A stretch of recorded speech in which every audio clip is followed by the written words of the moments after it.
இப்ப செவ்வாய்க்கிழமைன்னு எடுத்துட்டோம்னா, நெறைய தெய்வங்களுக்கு செவ்வாய்க்கிழமை வந்து ரொம்ப உகந்தது.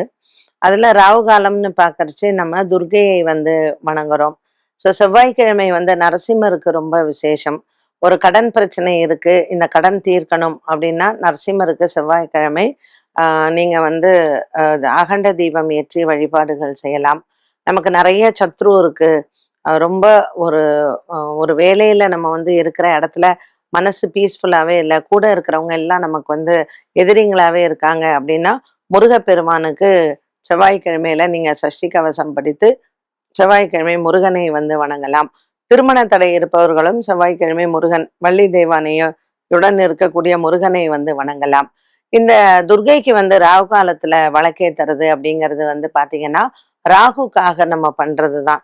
கால சர்ப்ப தோஷம் இருக்கிறவங்க, ராகு தசை நடக்கிறவங்க, இல்ல செவ்வாய் தசை நடக்கிறவங்க, இவங்க எல்லாருமே செவ்வாய்க்கிழமை ராகு காலத்தில் துர்க்கை வழிபாடு வந்து சிறந்தது.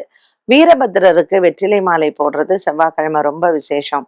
உங்களுக்கு ரொம்ப நாளா நீண்ட நாளா கோர்ட் வழக்கு, ஒரு டைவர்ஸ் கிடைக்கல, இல்ல நில பிரச்சனை இருக்கு, ரொம்ப இழுபறியிலேயே இருக்கு. இதெல்லாம் வந்து செவ்வாய்க்கிழமையில வீரபத்திரருக்கு வெத்தலை மாலை போடலாம். நம்மளுடைய காரியங்கள் வந்து ஜெயிக்கும்.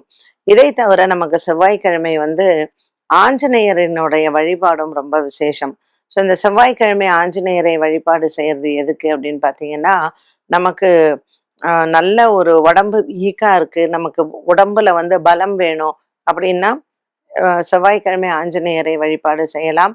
எந்த ஒரு காரியத்தையும் ஜெயமாக்கி கொடுக்க, அதுக்கும் நம்ம வந்து செவ்வாய்க்கிழமை ஆஞ்சநேயரினுடைய வழிபாடு சிறந்தது. அவருக்கு செந்தூரம் சாத்தணும். நீங்க செவ்வாய்க்கிழமை ஆஞ்சநேயரை வழிபாடு செய்றீங்கன்னா, அவருக்கு செந்தூரம் சாத்துங்க செவ்வாய்க்கிழமை. செந்தூரம் சாத்தி உங்களுடைய காரிய வெற்றிக்காக பிரார்த்தனை பண்ணலாம்.